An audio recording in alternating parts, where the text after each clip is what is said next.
Thanks so much for being with us here on Atlanta News First Plus. I'm Joy Limdackren. This morning, former President Trump is recovering after what the FBI calls an assassination attempt on his life. I want to show you that footage. I'm sure many of you have seen that stunning footage from the rally over the weekend. Mr. Trump was speaking at this campaign rally Saturday night in Butler, Pennsylvania, when a gunman opened fire. Certainly has shaken so many around the nation, needless to say, those at the rally. And one person attending the rally was killed. Two others were critically hurt in addition to this. But again, former President Trump is now recovering. He actually arrived in Milwaukee late yesterday for the Republican National Convention. He also called for unity and resilience as shocked leaders across the political divide really recoiled from the shooting that left him wounded, but as he says, fine. Here in Georgia, leaders across the political spectrum are condemning the violent attack on Saturday on the former president and his supporters.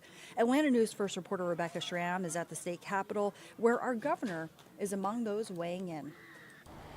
Remember, Governor Brian Kemp and former President Donald Trump are not exactly friends, even though both are in the same political party, both Republicans. Still, the governor said he is deeply thankful that Trump survived this. Take a look. Kemp sent out a statement on social media Saturday night saying that all Georgians mourn the innocent life lost and pray for the attendees still receiving care. He said what happened is horrific and contrary to everything our nation stands for. Several other politicians weighed in with similar messages.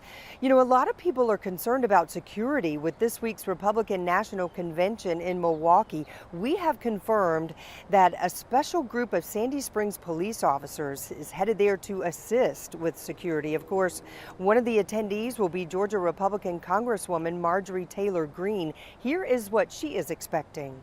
There'll be a different tone at the convention. I'm sure the security will be drastically heightened. Georgia Democrats also are condemning the assassination attempt against former President Donald Trump. U.S. Senator Raphael Warnock, who's the lead pastor at Ebenezer Baptist Church here in Atlanta, said from the pulpit yesterday, it's not about right and left, it's about right and wrong. At the state capitol, Rebecca Schramm, Atlanta News First. Thanks so much to Rebecca for that report. So I mentioned the Republican National Convention, and it is set to start today in Milwaukee, Wisconsin. But the shooting of former President Trump has really not changed any security measures. The Republican Convention is considered a national special security event. U.S. Secret Service says that they will not make changes to the extensive security plans that they've been in the works, I should say, for well over a year now.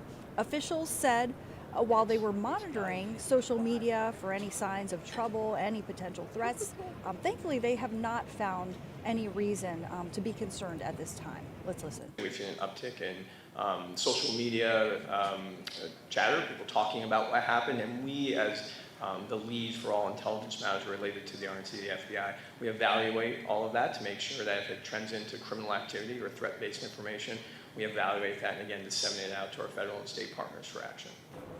And Wisconsin, just like Georgia, is an open carry state, but no firearms will be allowed inside the Secret Service perimeter for the Republican National Convention. They've also shut down maritime access to the Milwaukee River while the convention is taking place. And I want you to know that our political reporter Doug Reardon is in Milwaukee. He's going to be reporting from the convention throughout the week.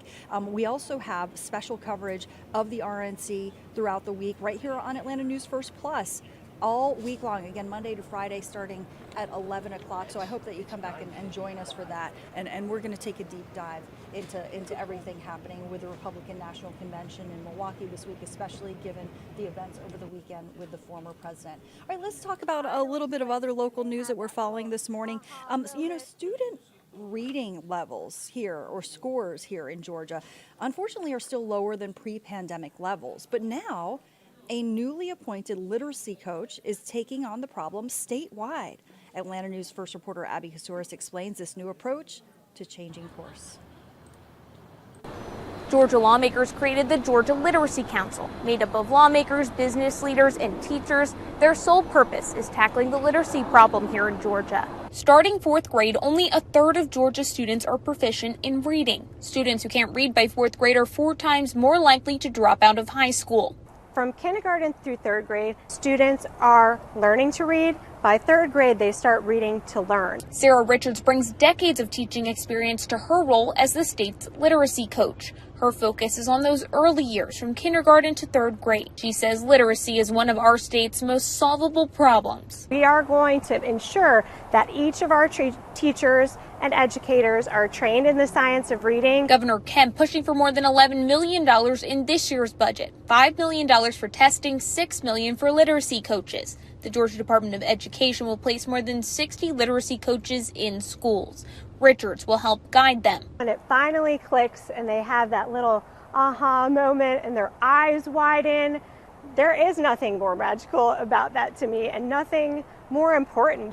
This is her first month on the job. She's traveling across the state for the Georgia Reads campaign, promoting literacy and the community grant program, which offers community $25,000 of private money to invest in their own literacy programs. Applications open in September. In Atlanta, I'm Abby Kasoris. All right, and I want to get you to some breaking news just into our newsroom moments ago. And what you're looking at here is footage from Mr. Trump's criminal trial in New York. But this breaking news into our newsroom just moments ago, former President Trump's Florida classified documents indictment case has now been dismissed. Again, this breaking just moments ago, the judge has now dismissed the classified documents case against the former president, Donald Trump. Remember, this is one of several criminal prosecutions against the former president, including one here in Fulton County, Georgia.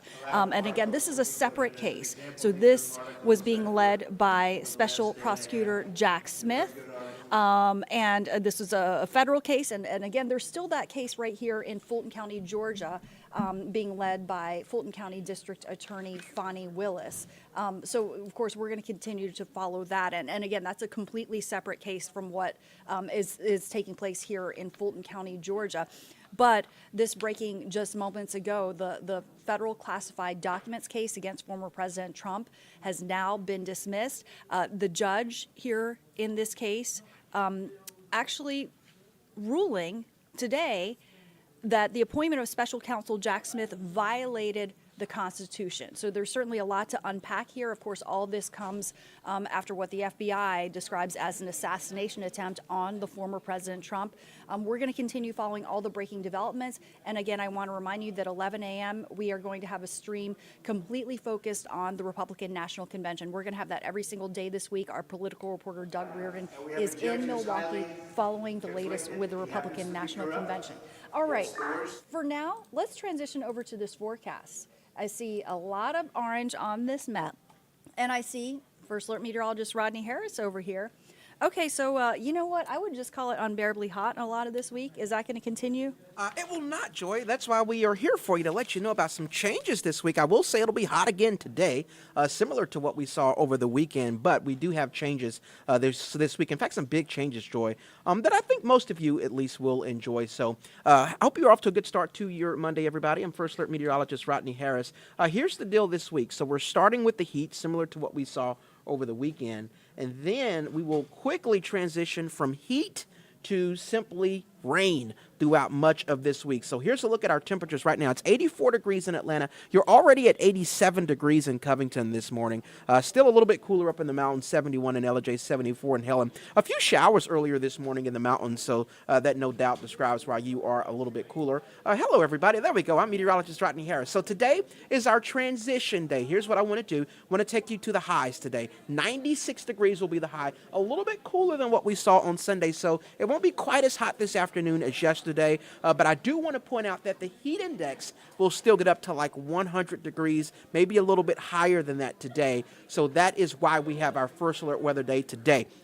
Even though the actual high will be a little bit cooler, the heat index temperatures will still be around 100. So definitely make sure you're drinking plenty of water as you as you get out about later on this afternoon, and stay in the shade if you can. Our lovely manager was telling me that I was off camera, so there we go. Now I'm center screen. But that's the story today, just making sure that you're drinking plenty of water, stay in the shade. You're going to get some help from the heat today because our rain chances, at least the coverage of the rain, will be a little bit higher today compared to what we have seen over the past several days. So I want to get you right to our latest high-resolution forecast model because this keeps updating. And just after lunchtime today, we're showing some spotty showers that'll start developing across North Georgia. This isn't much, but as you're driving home from work today, if you're headed out to dinner later on this evening, we're calling for about a 40% coverage of showers and storms. It looks like the evening time is the overall best chance of rain. One thing that really hasn't changed is that 7, 8 o'clock time frame showing showers and storms over metro Atlanta. So before dinner time,